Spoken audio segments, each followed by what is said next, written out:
Welcome to Michelle's Opinions. Today we're going to talk about walk-ins, NPCs, and a refresher on the somatic. First, let me apologize for the echo. I'm in the process of my husband is building a studio, so I'm out in the middle of the garage, so you'll hear a little echo, so I do apologize up front for that. And I also, today is January 1, 2019, and I want to wish everyone a happy new year. I wanted to start talking about this as it was brought up in the live stream about walk-ins. So I've done a little homework, so we're going to talk about what a walk-in is, and then we're going to do a refresher on, NPC and somatic, and how this could possibly all tie in together. So let's get to it. What is a walk-in? Well, what is a walk-in experience? This is where two individual souls have agreed to switch places. The first soul has gone as far as it can in its development and is ready to move on. The soul that has taken its place will serve in a different capacity than before.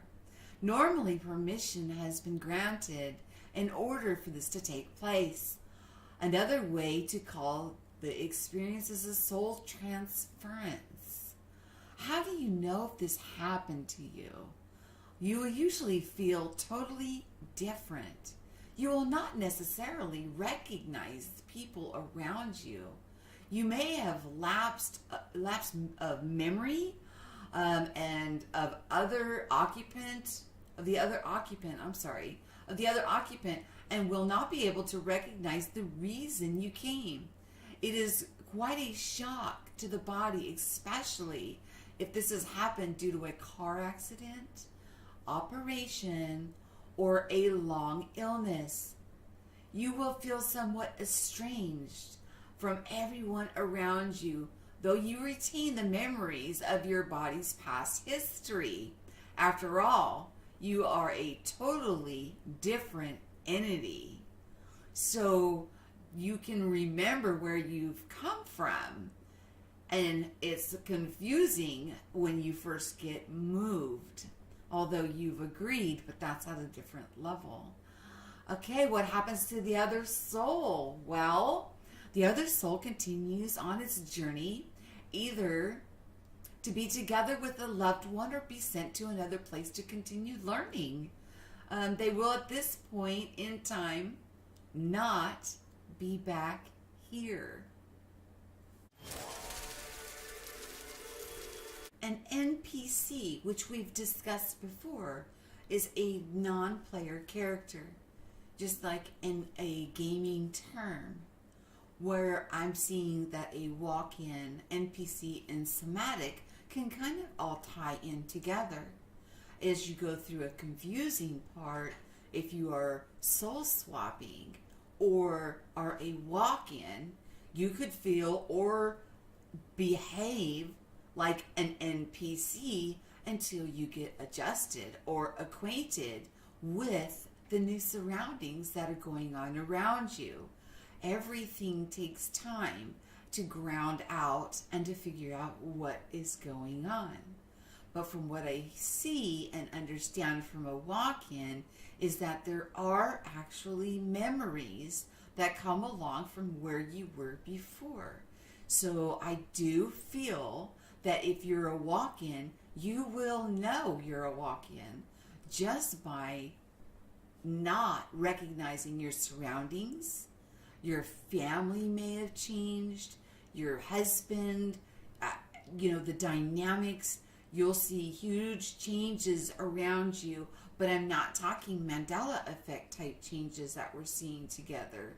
What I'm saying is you will, your children, the amount of children that you have may be different when you do a walk-in, because you will remember having 4 children when now you only have 2. I hope that makes sense. So with the NPC, they kind of repeat what is going on around them. Well, if you just walked in, you're trying to get grounded and figure out where you're at, you will kind of be feeling like you need to repeat and get yourself adjusted to where you are and what's going on around you. When we went through that one video, which is called NPC, we went through the somatic, psychic, and the pneumatic stages, which are stages of life and our awakening process. When we're in the somatic state, we would almost be what you would call an NPC. We're going through our life and having our experiences, but we're walking asleep to the very God-given abilities, even though we're using them, and they are right there with us the entire time. We are just not aware of them. So when a walk-in comes in, and they will appear as an NPC while they get adjusted, they will be, and can seem to be in the somatic state, although they're probably and possibly a more advanced being and understand way more, and that's why the soul swap happened to begin with.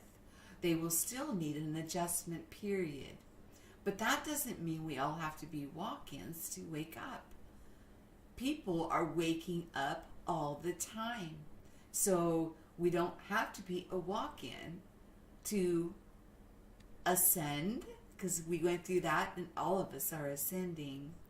But for the spiritual side of it, the spiritual journey is available for everyone. So if you're questioning whether you're a walk-in or not, I suggest you think about it, meditate, pray, which prayer is talking, meditating is listening, and see what kind of answers.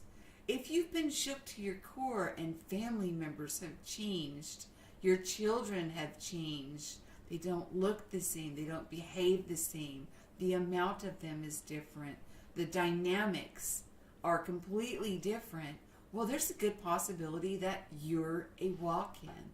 And those kind of agreements are made in an ether level, a level that is beyond our understanding. But we're getting there, and we're getting there together. I wanted to keep this one short, and I also wanted to make sure I wished everyone a Happy New Year. Looking forward to my new studio. It's going to be amazing. We'll do a lot more live streaming, and I'm going to start reading comments from people that are really moving. I will always ask permission first, but there are some comments that are being left that are just amazing. Just absolutely what people are going through. You're not alone. We're in this together.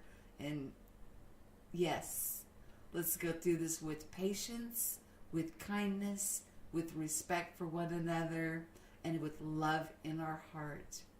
And always, guys, share what you know so we can listen and grow. Please like, share, and subscribe. Share this message everywhere. I can't believe we've gotten 100 subscribers in a week. So although that happened with YouTube, you guys are coming back in droves, and I appreciate you guys so much. If it wasn't for you, I wouldn't be here doing this, and I thank you. Have yourself a wonderful day. I'll talk to you soon.